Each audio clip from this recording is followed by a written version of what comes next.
E hoje aqui no Movimento Online a gente conversa com o doutor neurocirurgião Rui Rodrigues, ele que está conosco por videoconferência para mais uma entrevista do Movimento Saúde aqui no Movimento Online. Doutor Rui, bom dia, muito obrigado por falar conosco. Bom dia, Lucas, bom dia para todo mundo que está em casa, bom dia para quem já saiu de casa precisando e para quem já está na rua por outros motivos, bom dia para todo mundo. É isso, obrigado, doutor. Começa falando para a gente, doutor, quem é o doutor Rui Rodrigues? Fala um pouco do seu trabalho, na verdade, e que esse trabalho foi afetado diretamente e indiretamente com a pandemia do novo coronavírus. Eu sou neurocirurgião, cirurgião de coluna, trabalho aqui no estado tem 4 anos no Espírito Santo, sou do Rio de Janeiro, minha formação foi do Rio, e depois eu vim para trabalhar aqui. Trabalho em alguns hospitais da rede pública, trabalho no meu consultório, e muita coisa mudou nesses últimos 2 para 3 meses, né? Inicialmente ficou tudo bem confuso, no último mês a gente já começou a organizar as coisas. A gente notou inicialmente um grande medo da população, justificado naturalmente por tudo que a gente tem visto em outros países, por tudo que a gente começou a ver aqui no nosso país. Mas já começamos a organizar as coisas. No último mês a gente já começou a voltar a ver algum movimento de hospital para problemas não relacionados ao coronavírus, e mesmo o atendimento particular, privado, de convênio, voltou a regularizar um pouquinho. O que a gente tem orientado para as pessoas é, podendo, fiquem em casa, mas também não esquecer dos outros problemas de saúde, que não dá para esperar tudo voltar ao normal para a gente começar a voltar a preocupar com a nossa saúde.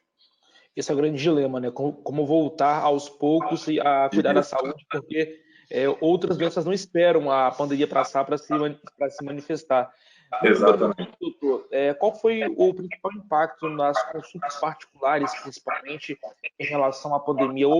Qual foi o tamanho da diminuição de fluxo no consultório do senhor? Olha, inicialmente foi a 0%, né? É esperado que naquele período inicial todo mundo ficasse em casa mesmo. Depois a gente começou isso na primeira, segunda semana. Nesse período a gente começou a acompanhar os pacientes cirúrgicos à distância, né, por redes sociais, telefone, mensagem, e felizmente não tive nenhuma grande complicação nessa época. Deu para segurar umas 2 semanas com todo mundo em casa. Depois disso a gente reiniciou principalmente os pacientes que eram pós-operatórios e as urgências. Então, nesse período a gente acompanhou a parte de ponto, feridas, se tinha ou não alguma complicação, e ficamos assim umas 2 ou 3 semanas, e depois disso a gente reiniciou a parte da consulta a consulta presencial para os pacientes com problemas agudos. Então, paciente com crise de dor, paciente que já fazia algum acompanhamento que precisava de consulta regular, e no último mês a gente tem atendido, além dos pós-operatórios, esse tipo de paciente, né? Aquele paciente que precisa de uma monitorização mais frequente.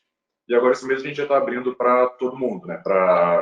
É claro, tomando os cuidados para não acumular paciente na sala de espera, para todo mundo, mas com um intervalo maior entre uma consulta e outra.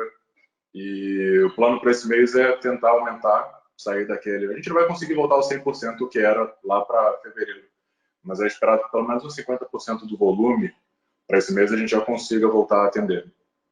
Perfeito. E além da parte de urgência e emergência, né, esse atendimento que é necessário de última hora, como é que estão as cirurgias planejadas, eletivas, que o senhor faz esse encaminhamento, esse trabalho? Elas tiveram uma diminuição, elas estão voltando a acontecer? Como é que é esse panorama? Olha, inicialmente também foi uma queda brusca, compreensível, né? Todos os hospitais conveniados, SUS, rede particular, tiveram que voltar a sua atenção para a situação do coronavírus. E a neurocirurgia e a cirurgia de coluna tem uma característica que é muito frequente precisar de CTI depois dessas cirurgias, que costumam ser cirurgias de grande porte. Então, eram, na verdade, 2 situações, né? Não competir com aqueles pacientes nos hospitais que estavam precisando do CTI por causa de questões agudas que não poderiam não ficar sem aquela vaga de CTI. Então, a gente não poderia ter esse paciente com um problema menos grave competindo com esse. E tinha a segunda situação, que era evitar a contaminação dentro dos hospitais. Então, se a gente faz uma cirurgia de grande porte, por mais que a pessoa tenha uma saúde boa, que tenha um risco baixo para o procedimento, mas se a gente coloca aquela pessoa num hospital que está tendo a circulação de pessoas com coronavírus, existe o risco dessa pessoa, com todos os cuidados da equipe de saúde, né, de distanciamento dos leitos, lavagem de mão a cada contato, só o fato dela estar naquele ambiente ali aumenta o risco dela contrair o coronavírus no hospital.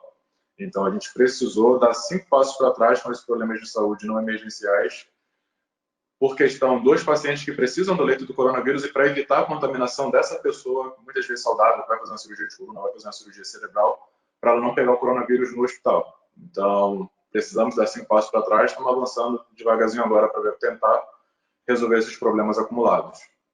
E os procedimentos que são de urgência e emergência, eles devem ter continuado por conta dessa urgência? Como é que está sendo o protocolo de segurança para essas outras cirurgias, outros atendimentos mais urgentes no hospital, para que não haja, como o senhor falou, essa contaminação para o coronavírus, botando em risco o paciente também que está com problemas neurológicos? Urgência e emergência, tudo normal. Então, paciente com problemas cerebrais, tipo tumor cerebral, hematoma, isso daí não parou em nenhum momento. Isso a gente foi nossa primeira preocupação, né? O que fazer com esse paciente, como não desassistir esses pacientes.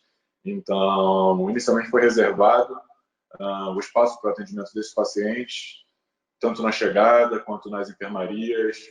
Os primeiros hospitais fez setores separados para os pacientes com coronavírus e para os pacientes sem coronavírus.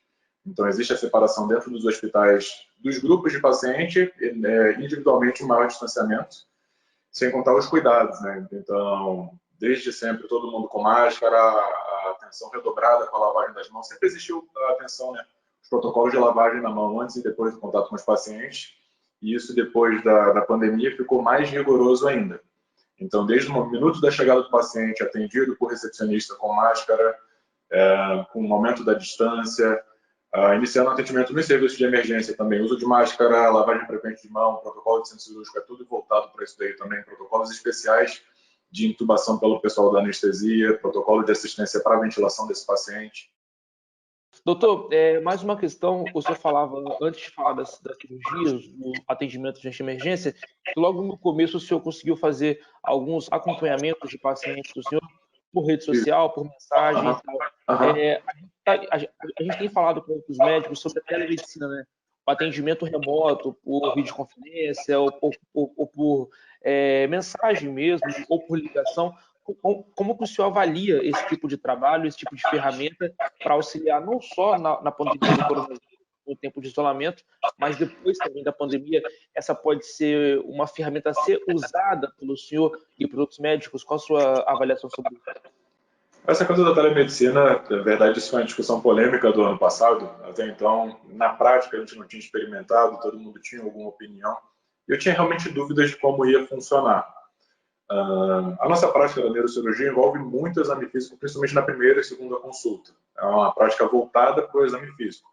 Então, assim, ela não substitui completamente. Eu ainda preciso, se eu vejo um paciente com problema cerebral, um problema da coluna, preciso andar com ele, preciso testar como é que está a força no braço, a força nas pernas. Se é um paciente de dor, como é que está a função, quão rápido ele levanta da cadeira, quanto tempo que ele leva para chegar da cadeira na minha maca que fica ali dentro. Então, tudo isso a telemedicina não substitui. Mas realmente para o acompanhamento, para uma segunda, terceira consulta, para esclarecer uma dúvida, ela tem sido extremamente útil. Então, com isso, a gente conseguiu realmente reduzir a quantidade de pessoas saindo de casa. Não acho que substitua completamente, não acho que talvez substitua todas as especialidades. Tem especialidades que precisam muito do exame físico, é muito heterogênea a medicina. Então, tem especialidades que precisam muito do exame físico, tem especialidades que precisam um pouco menos. Tem momento do atendimento do paciente que ele precisa de muita coisa do exame físico, tem momentos que é mais para tirar uma dúvida, para ver talvez uma complicação de ferida, que muitas vezes a gente orienta, né? Se tiver alguma complicação, procure o pronto-socorro. Mas com a telemedicina a gente consegue, às vezes, com um celular, ver isso à distância, ver como é que está o estado daquela ferida e falar, ó, realmente precisa procurar o pronto-socorro, realmente precisa antecipar uma consulta, ou não, isso pode ser só um problema menor, dá para acompanhar mais um tempo em casa. Então, acho que parte daquelas dúvidas que a gente tinha no ano passado foi esclarecida esse ano. É uma ferramenta sem dúvida útil, talvez não dê para substituir 100% das coisas com a telemedicina, naturalmente, mas é uma ferramenta extremamente útil. A prática mostrou isso para a gente. E foi necessário, né, usar a telemedicina de forma até um pouco e feliz para todos nós. Doutor, para a gente fechar esse papo aqui, que está muito legal, fala um pouco para a gente, além da telemedicina que o senhor citou, que deve ser aí uma outra ferramenta importante para algumas áreas da medicina aí nos próximos meses, próximos anos, para o futuro, na sua avaliação, o que muda a partir do momento em que voltarmos a uma certa normalidade? O que é a tua especialidade? O que é a medicina? O que os hospitais, a estrutura, a proteção, os cuidados vão mudar, vão evoluir? Na sua avaliação, doutor, o que muda na área da medicina após pandemia? O que vai ficar de lição, de legado para os médicos aí, principalmente na área do senhor? Eu acho que, assim, sempre que tem crise, a parte de tecnologia evolui muito, né? A parte de tecnologia, a parte de cuidados. Então, todo mundo, mesmo os especialistas, precisaram voltar a estudar questões generalistas da medicina. Então, se você pega o primeiro cirurgião plástico, cirurgião de cabeça e pescoço, todo mundo voltou a se preocupar um pouco com problemas respiratórios, com outras medicações. Então, a medicina como um todo, querendo ou não, essa crise fez vários especialistas precisarem se atualizar com questões gerais dos pacientes. Então, isso é uma coisa que aquele olhar para o paciente como um todo deve melhorar depois dessa crise. Como eu falei, né, a parte de tecnologia sempre evolui muito, então assistência respiratória, protocolos de segurança do paciente, protocolos de monitorização à distância dentro do próprio hospital. Então, essa parte tecnológica deve evoluir. Isso é uma coisa boa que a gente tira de toda essa pandemia, essa questão ruim que está acontecendo agora. E acho que uma coisa que isso tem que trazer para a gente, né, da parte de saúde pública, é a antecipação. A gente não pode ser pego com as coisas, com os problemas, sem estar preparado. Então, a partir de agora, a gente sempre teve que se antecipar a todos os problemas, mas agora isso fica muito claro. Então, a gente deve melhorar agora nos próximos meses, mas a China acabou de mostrar isso para a gente, não é um problema que some de uma hora para outra. Então, a gente melhora, mas ficando de olho no que está acontecendo, todo mundo de olho nos noticiários, todo mundo de olho nos boletins. Então, acho que, além da tecnologia, além do aperfeiçoamento pessoal de cada um, além dos protocolos de segurança, né, que apesar de ter a lavagem das mãos sempre recomendado, era aquela coisa que todo mundo fazia, mas todo mundo fazia mais ou menos, mas agora acho que está todo mundo fazendo direitinho. Então, tanto essa parte da tecnologia, quanto a parte pessoal, quanto a parte da saúde pública, acho que vai melhorar bastante daqui para frente. É isso, doutor Rui Rodrigues, muito obrigado pela entrevista aqui no Movimento Online. Um abraço e bom dia.